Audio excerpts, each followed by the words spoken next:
conversation continues on tea or coffee on tips of growing and running a successful business. And we have a business owner in the studio this morning. He is a fashion designer. He's a good friend, he's somebody I cherish a lot, and he's somebody that's also a friend of the house, Lasisi Olubumi, a.k.a. Blackadoodoo. Good morning. How are you doing? Good morning, Adi. I'm doing very well. I'm very glad I actually able. Why is JVC like? I don't like this energy. Yeah, So I wanted you to finish your. He's my friend. He's a cherisher. I'm like, so who is his enemy here? I was waiting for you. All right. So then it was also it's always strange to me gosh, when yes. I hear his name. Yes. Because I know him as Blackadoodoo. So every time I'm like. Everyone knows him. Okay, so just fun fact. Black and I actually did our NYSC together. We were in camp together. And, Black was always the life of the party. So I was a gentle person. Yeah, right. Okay. Yeah. So it's very exciting to see how far you've come from now to then, especially in terms of your business, which is our focus this morning. Okay. How has it been like, growing and running a fashion business, taking COVID into consideration and, the economic climate in Nigeria? Let's say consistency first. Many a times you get the no. So the more you get the no, you feel you back down. But the more I get the no, the more I want to do more. It's like working on a product, then I don't get to get my actual designs right. Once I drop the prototype for the first try, I will not be able to get it. Even Edison tried his for 1,000 times. He got it the one. That's 1,001 times.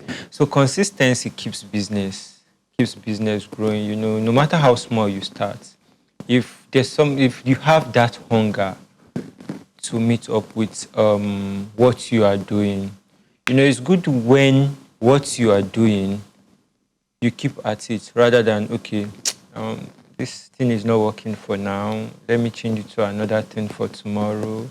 People won't know you for what you do. Okay, COVID was there, no parties, nothing. Actually, it wasn't easy. I like saying the facts. It wasn't easy. Then during COVID, I was still serving. Yeah, I was still serving. So, I moved from a comfort zone to a less comfort zone. There's no studio, nothing. So all jobs coming through then, even during the COVID, were like, let me say it in Yoruba, Kasha Marin Kopa. That was there. Yeah. But the drive was there. The hunger was there.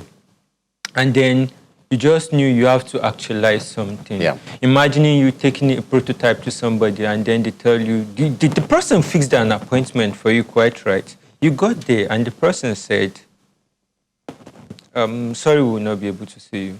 Wow. You traveled down, not in Lagos. You feel angry. Such things can tell you that, guy, you are not doing it fine. Just cut it off. You can't continue your life like this. But the more I get the no, the more the grace speaks for me that we can achieve this. They said if we don't fail, then we are not moving forward. That's how I see it.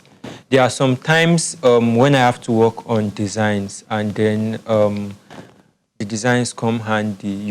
Thinking about design is easy, but bringing it to life is very, very difficult and tasking. So that's how it works with business too. You can think of a business, you can think about a business, you can think about how you want things to go, but how did you want to actualize it? That's the thing. Actualizing it is the fact that you have to go through some stumbling blocks. You have to hit your toe. Sometimes it comes with the blood. You have to wear the bandage. Then you move on. All right, before we continue, I'd like for us to establish what you really do as a fashion designer. Okay. Some people will tell you, "Oh, I'm a fashion designer, but the only thing I design is jewelry pieces." Okay. Some people will tell you, "I only design footwear." Okay. So what's the scope of your own design as a fashion designer? I take fashion as a whole. Okay. Yeah, like normally I take fashion the whole in the form of I do the styling. As an aspect of engineering which I studied, I do interior. I based on vintage. I do I do royalties, like some royalties in Nigeria. We have to, by the grace of God, we brought out some designs in which we and me have to work for them. I do wedding jobs. I do wedding dresses. I do suits. I do ashoke. Okay. I love vintage. So basically, Everything in dresses, fashion. everything in fashion. Yes. Yeah. I love Jewelry, vintage. footwear, everything. Yes. All right. So, what makes a great fashion designer? If you would say, oh, someone is a great fashion designer, what makes a great fashion designer? Uh, Being a great fashion designer, there's no rules to it, but there's something, and that one thing is what drives you. How consistent are you? The drive being in the sense that, okay, we have aspects of fashion. For me now, I have everything. I do everything. Most of my productions are done by me. I have teams that I can split works to. But there are some times I want jobs to pass through me so that I know where we have errors, where we have mistakes. Learn to take mistakes and learn to be corrected. Your superiors can correct you. You can be corrected by the minors in your company, in where you work. There are sometimes we work out there, we want to work out designs, and I call some of them and I ask. Because I remember 2 weeks ago, I was working on a reality crown. So I was to fix the last thirds to couple everything together. So I had to call her and ask her, Dami, please, do you think we should add this last thing? So she told me, she said, if we put this thing here, this thing won't work perfectly.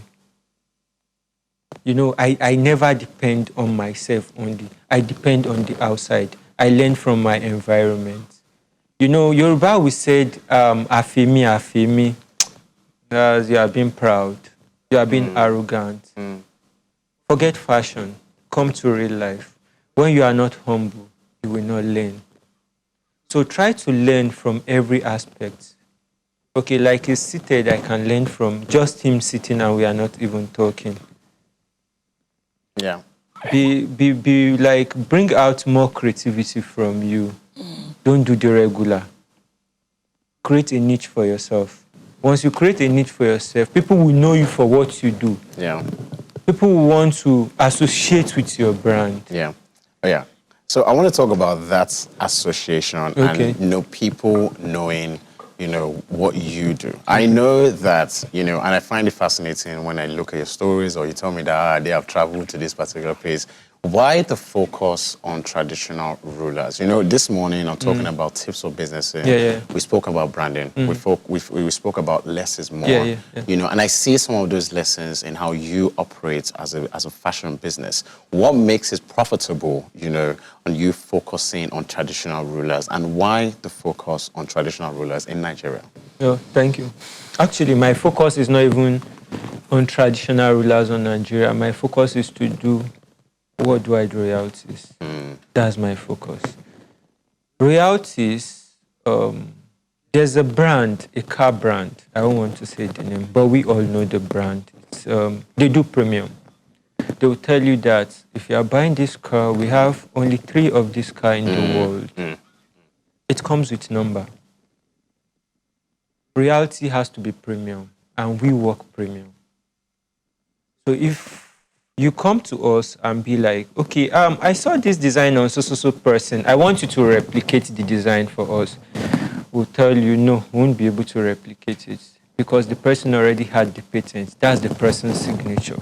So we are trying to create, in the reality niche, we are trying to create for every royalty, for every king, for every queen, for every person that is attached to the royals, for you to have your own signature through us. Even if there's a replication, we will know it's not from us. For every job, there are hidden secrets. Yeah. So once we see it, we tell you, no, KBC, it's not from us. So some weeks back, someone called me from the US. She was like, okay, she saw this job, blah, blah, blah. She wants us to replicate it. I said, Ma, I'm sorry, we won't be able to replicate it. It's a design from us.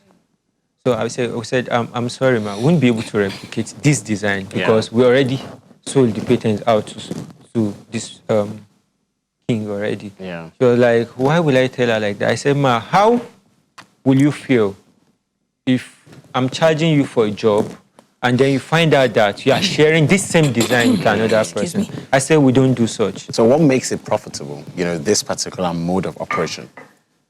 The car brand, what makes it profitable? You understand? Yeah. When you sell premium, they said fashion is not cheap and it's not expensive. That's luxury. It's not cheap and it's not expensive. It's only affordable. So the car brand is not cheap. It's not expensive. It's only affordable.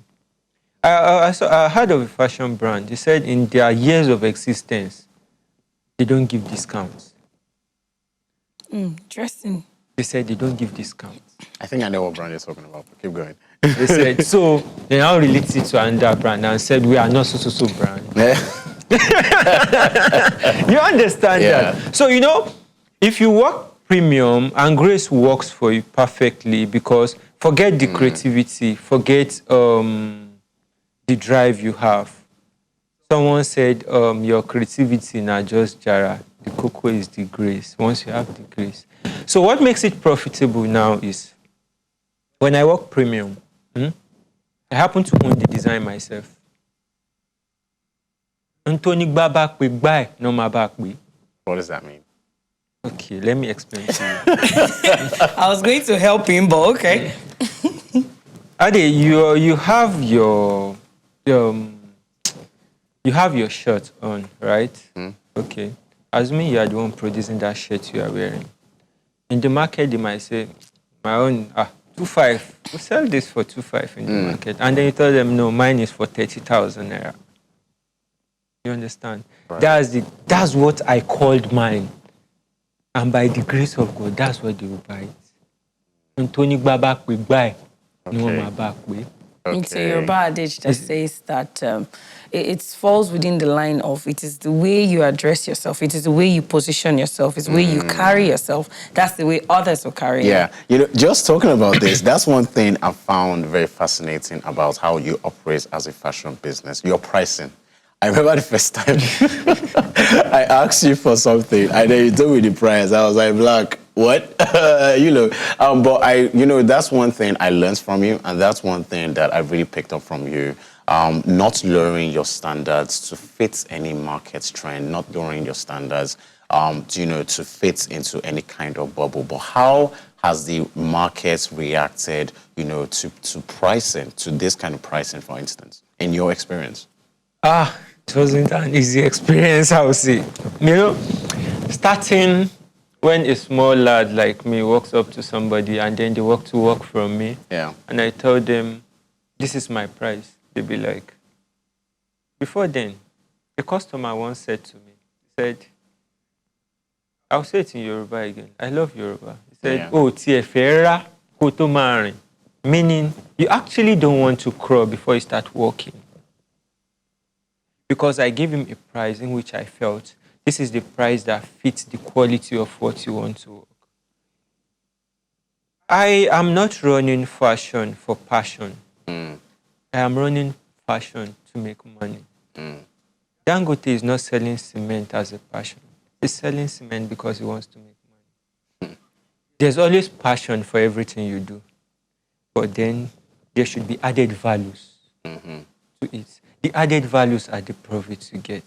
So if by the grace we haven't created a standard, then by now, what we have been running way back 10 years ago, 5 years ago, that's what we'll still be running till now.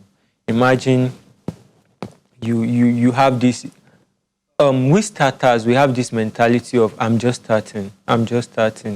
Let me put little amount on this thing. And it's harming them. You are not making even your cost price back. In terms of logistics, in terms of your workers, you are not getting your money back. You are running at a loss. But you are just keeping the fact that I'm just starting. You see that quote, I'm just starting? that's the way to finish.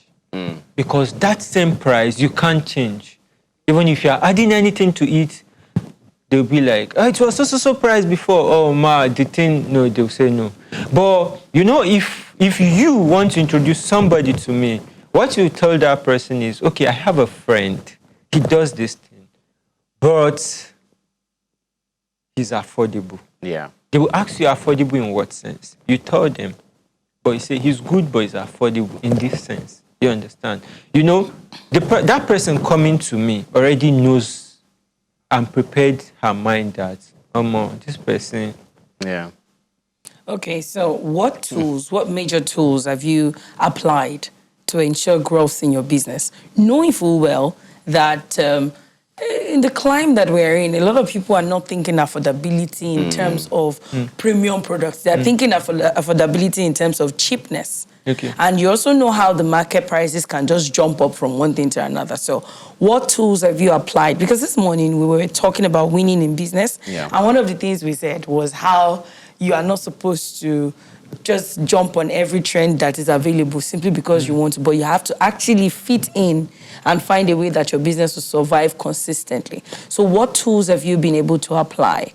And what tools would you advise any fashionpreneur apply to grow their business, to scale their businesses? Yeah, you said the word now, fit in. Based on what we work and the grace of God, we don't believe in fitting in. We believe in standing out. On the fact that the brand we run is not a general brand. Okay, for this, let me say from January to now, I don't have work-in customers. Okay. And we operate. You understand? That's 6 months. We don't have So how have working you been doing customers that? and we operate. Adi is a king. I work for Adi. He's a public figure. A public figure, we see a public figure. And ask. We ask the public figure. He will not come through my page. He will get my number direct from that public figure. That public figure will call me the minor. And then we see the deal. We strike a deal. We conclude on phone. And then we work the job. That is premium. And that is what we do. So apart from word of mouth, apart from your job speaking for you, what else do you apply to your business growth? My social media. Okay. I do more of the Instagram. The Instagram has really helped. Okay. Because, you know, even if you make a post and you don't have customers at a glance. One thing about social media we have issues with is that people that will actually patronize you are not the ones and most times are not the ones in your comment section. Yeah. They are not the ones that will like your job.